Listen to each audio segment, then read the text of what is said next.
বাঘ বললে ওকে ভুল বলা হবে দান। দান মানে ওর যাকে চোখেতে টার্গেট করবে, যে ধরবে মিস নেই।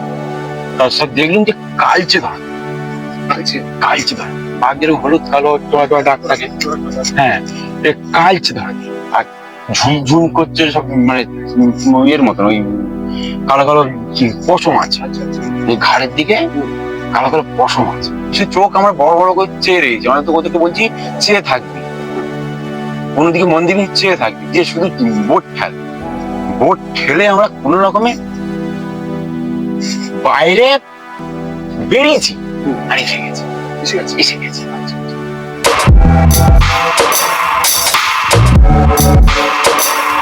হ্যালো বন্ধুরা, সবাই কেমন আছেন? আশা করি অনেকটাই ভালো আছেন। তো আজকে চলে এসেছি সুন্দরবন মরিচঝাপি জঙ্গল। আর মরিচঝাপি জঙ্গল বলে, এই মরিচঝাপি জঙ্গলের পাশে একটা জঙ্গল আছে, কাঁকসার জঙ্গল। তো আপনারা অনেকেই শুনে থাকেন এবং আপনারা অনেকেই শুনেছেন যে কাঁকসার জঙ্গলে নান্টু বাঘ বলে একটা বাঘ থাকতো। তো সে বাঘটা এই পর্যন্ত অন্তত 100-র অধিক লোক মানে মেরে মৃত্যু দিয়েছে এবং খেয়ে নিয়েছে। তো সেই নান্টু বাঘের গল্প শুনে নেব এখানকার স্থানীয় এক দাদার মুখ থেকে। তো ভিডিওটা দেখতে থাকো, আশা করি অনেকই ভালো লাগবে। আর যদি ভিডিওটা ভালো লেগে থাকে চ্যানেলটা সাবস্ক্রাইব করে ভিডিওটায় একটা লাইক দিবেন। তো এই দাদার ভিডিওটা আমরা এর আগে একবার নিয়েছিলাম। তো দাদা সবসময় জঙ্গলে বাঘের দেখা দাদার সাথে হয়, এবং এই দাদা বাঘের গল্প, মানে কোথায় কি অ্যাক্সিডেন্ট হয়েছে দাদা ভালো জানে। তো চলো আমরা এই দাদার মুখের থেকে শুনে নেব বিস্তারিত কি ঘটনা হয়েছিল। তো দাদা, আপনার তো ভিডিও আমরা নিয়েছি এর আগে। তো অনেকদিন আগে এসেছিলেন। হ্যাঁ হ্যাঁ, ভালো আছেন সব? তো হ্যাঁ ভালো আছি। তো এখন কি মাছ কাঁকড়া ধরতে যাওয়া হয়? না, এখন আর যাই। এখন আর যাও না? তো এর আগে যে তোমার চোখের সামনে কোনো ঘটনা হয়েছে? সেই থেকে আর অ্যাক্সিডেন্ট হওয়ার পর থেকে আর যাই না। রিক্স আর নিই, জীবনে রিক্স আর নিই না। জীবনটা বড় জিনিস, জীবন চলে গেলে জীবন আর ফিরে পাই না। ঘটনাটা কি হয়েছিল একটু যদি খুলে বলেন। ঘটনা বলতে, আমরা তো সবসময় মাছ কাঁকড়া ধরতে যেতাম। ধরুন সপ্তাহে 2-3 বার করে যেতাম। 2-3 বার? হ্যাঁ, 2-3 বার যেতাম। যখন খুব মাছ জোরে বলবেন না তো। যখন খুব মাছ কাঁকড়া হতো তখন 2 বার করে যেতাম, একটু কম হলে তখন 3 বার করে যেতাম।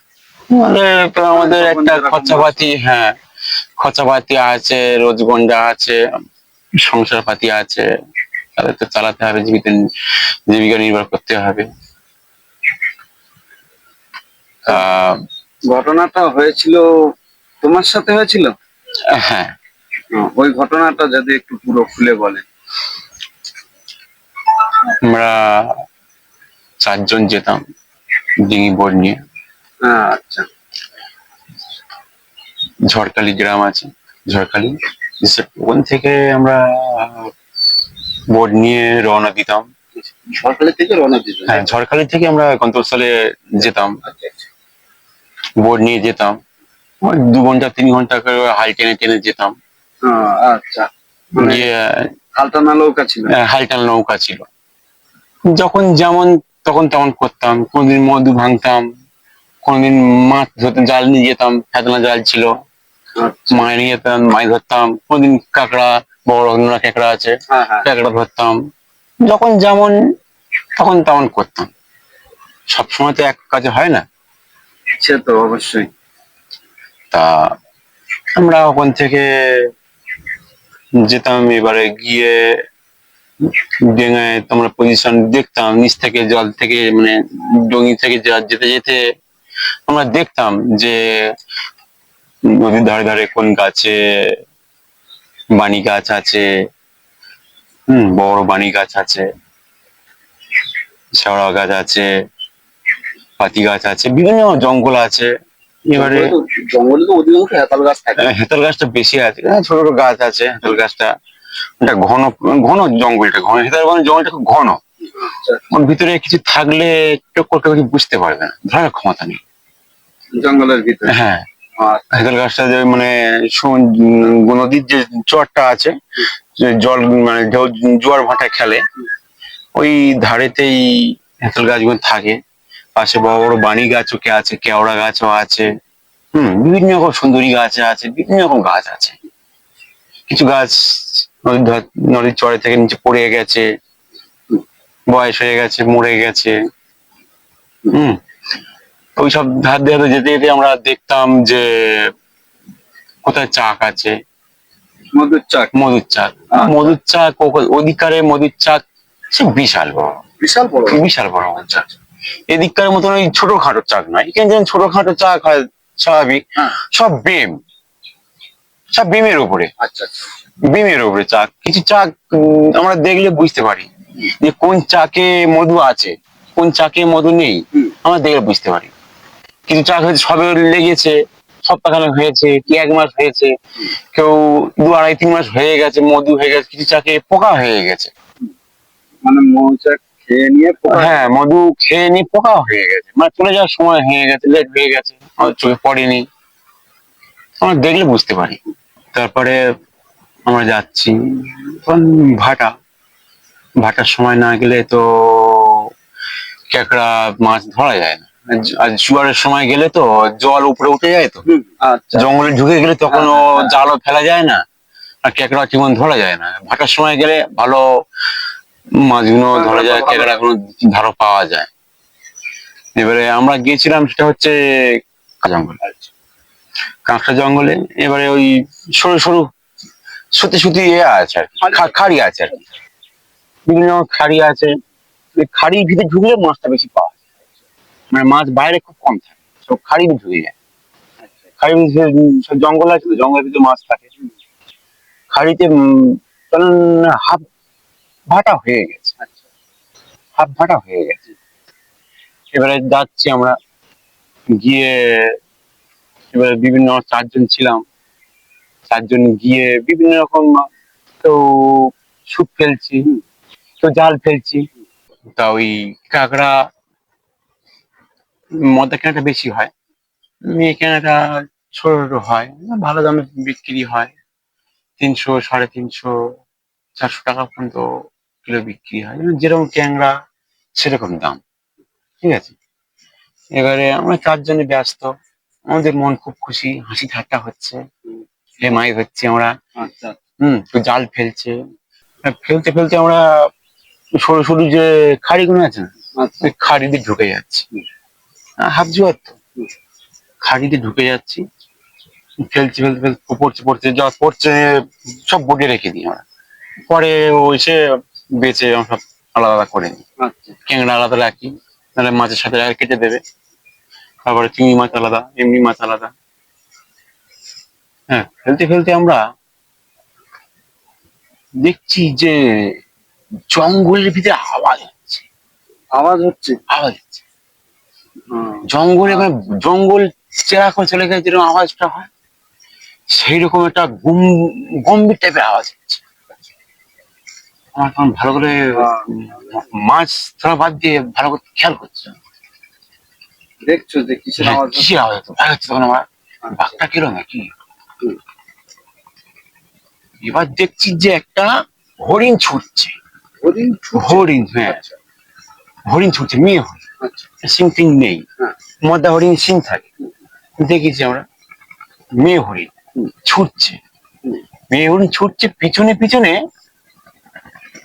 বাঘ ছুটছে, বাঘ পিছনে বাঘ আছে, একটু তোপাতে আছে, মানে এই 5-6 ফুট তোপাতে আছে। মানে আপনারা তো শুনেছেন যে হরিণ লাফায় 21, আর বাঘ লাফায় 20, ওই 1 ফুট ডিফারেন্স। মানে একটু তফাতে ও আঁকে বাঁকে ছুটছে, বাঘও ছুটছে। তা আমরা 4 জনে মাছ ধরা বাদ দিয়ে শুধু খেয়াল রেখেছি যে বাঘ হরিণের পেছনে ছুটছে। তা সে বাঘ আমি শুনেছি যেটা নান্টু বলে একটা বাঘ আছে কাঁকসায়। কাঁকসায় আচ্ছা। কাঁকসায়। তা আমরা ওই চোখের সামনে ওটাই দেখলুম যে হ্যাঁ ওইটি নান্টু। মানে বাঘ বললে ওকে ভুল বলা হবে দানব। জানো। দানব মানে ওর যাকে চোখেতে টার্গেট করবে, আচ্ছা। যে ধরবে, হ্যাঁ। মিস নেই, ওর হাত থেকে মিস যাবে না। এক কথায় বলা ভালো, মানে ও যাকে একবার টার্গেট করবে, টার্গেট করবে। হ্যাঁ, ও যাকে টার্গেট করবে তাকে শিকার করে নেবে, আচ্ছা আচ্ছা। সে যেই হোক, হুম। কেউ কিছু করতে পারবে না। তার সাথে দেখলুম যে কালচে ধরনের, আছে। কালচে ধরনের বাঘ যেরকম হলুদ কালো টোয়া টোয়া দাগ থাকে, হ্যাঁ, এ কালচে ধরনের। আর ঝুম করছে সব, মানে এর মতন ওই কালো কালো যে পশম আছে, আচ্ছা আচ্ছা। এই ঘাড়ের দিকে হুম। কালো কালো পশম আছে। হুম। মানে তাহলে তো ভীষণই ভয়ঙ্কর দেখতে। ভয়ঙ্কর। তখন আমরা ভাবছি এই এই যে আমরা বন্ধুরা বন্ধু এই যে কেটে পড়ছে, ও যাকে টার্গেট করবে তাকে ধরবে। ভাবিস আমাদের দেখেনি, আমাদের দেখতে পাই না। আমরা দেখতে পাইনি। মানে ও আমাদের শিকার নিয়ে ব্যস্ত ছিল। ও আমাদেরকে দেখার আগে হয়তো হরিণটাকে দেখেছে, হুম। হরিণটাকে দেখেছে, বলে ওকে টার্গেট করে ধরার জন্য। আচ্ছা আচ্ছা। আর ওকে যদি বাঘ ধরে ফেলবে ওকে, আর যদি লিঙ্কেজ যদি না ধরতে পারে তাহলে নেক্সট টার্গেট আমরা হয়ে যাবো, আমরা হয়ে যাবো। হুম। আর ও যদি আমাদের টার্গেট করতো তাহলে আমাদের ভিতরে যাকে না হোক তুলে নিত। মানে ও যদি উপর থেকে পড়ে তা আমরা মানে 5-6 ফুট পাঁকে তো ঢুকে যাবো। মানে এতটা মানে একটা ভয়ঙ্কর ভয়ঙ্কর ওর গতি, দেহ যে ওজন। হ্যাঁ। হুম। হুম। তা আমি যা দেখলাম একটা মানে ওই গরু যেরকম মানে কি বলে বাছুর, বাছুর মানে বাছুর বলে ভুল বলা যাবে, বাছুরের থেকে মানে হাফ বয়সী যে গরু যেরকম আছে না, হুম, হুম। ঠিক সেরকম চেহারা। তার গায়ে কোনো হাড় বলে দেখা যায় না, শুধু তার মাংস। আচ্ছা, আচ্ছা। মানে কতটা ডিফারেন্স বলবো, এই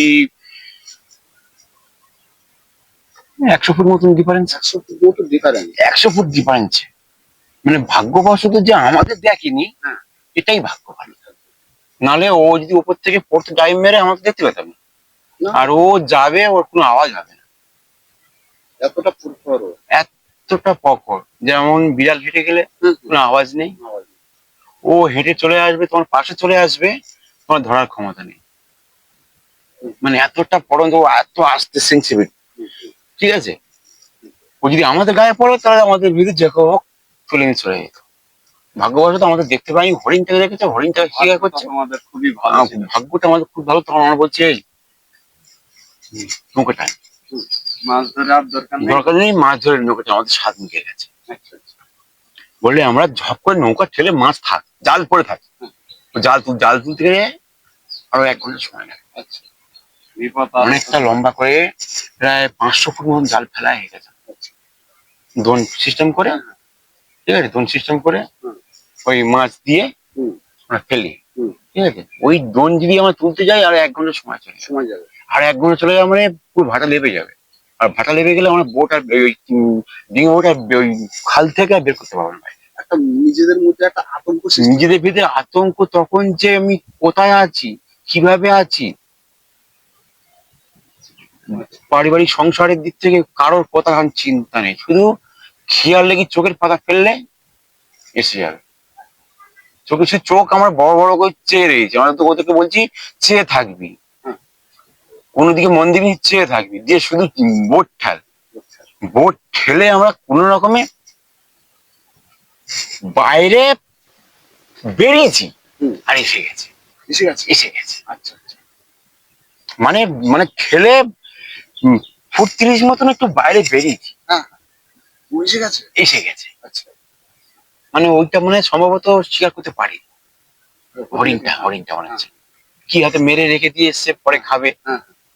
ঠিক আছে, এসে গেছে। জঙ্গল চেলা করে আসতে, তখন আমরা খাড়ি থেকে বেরিয়ে গেছি। জি উপর তো টাইম মেরেছে, ড্রাইভ মেরেছে। টাইম মেরেছে, হ্যাঁ। উপর থেকে টাইম মেরেছে, মানে টাইম মেরেছে, আমাদের বোটে পড়তে পারি, হুম। ফাঁকে পড়েছে, ফাঁকে পড়ে গেছে। ফাঁকে পড়েছে, ফাঁকে পড়ে ঢুকে গেছে, হাত ঢুকে গেছে। আগ্রহ হয়ে গেছে। হ্যাঁ, ওখানে বেশ অনেকটা করে ফাঁক, হ্যাঁ। চড়ে তো অনেকটা করে ফাঁক, বাড়ির চর তো ঝাস করে পড়েছে। মাকে ঠ্যাঙ্গা তো বডির হাত ঢুকে গেছে। হুম। তো আমার বোট খারাপ না। ছেড়ে গেছি, হুম। ছেড়ে চলে গেছি। হুম। আমরা যদি ওই ড্রোনটা তুলতুম, হুম। ট্যাঙ্কটার ড্রোনটা তুলতুম, তাহলে আমাদের নিজ্ঞাত ওখানে শহীদ হয়ে যেত, আমরা ফিরে আসতে পারতাম। কে আমাদের চারজনের ভিতরে কে চলে যেত, যে কেউ জ্ঞান হারিয়ে যেত, হয়তো চারজনই হয়তো চলে যেত ওখানে। আর ওখানে যেমন বাঘও আছে, সেখানে সাপও আছে, ও আচ্ছা। সব সাপ, কেউ সাপ আছে ওখানে, সব বিশাল বিশাল কালো কুচকুচ করছে, সে দেখার মতন, সব বেম, এক এক এক বেম। আচ্ছা আচ্ছা। যেমন সাপ, বাঘ, ভূতের উৎপাত। সন্ধ্যের পরে ওখানে কেউ থাকতে পারে না। আপনাকে অসংখ্য ধন্যবাদ। আপনার একটা মানে জঙ্গল জীবনে অভিজ্ঞতা তা শেয়ার করার জন্য। সেই থেকে আমরা চলে এসেছি। আমি যে না, আজ যাবো না, খুব বাঁচা বেঁচে গেছি আমার জীবনে। হ্যাঁ। সেই মালিক বলে একটা জিনিস আছে, আচ্ছা আচ্ছা। মালিক আমাদের বাঁচিয়ে দিয়েছে, সেই থেকে চলে এসেছি।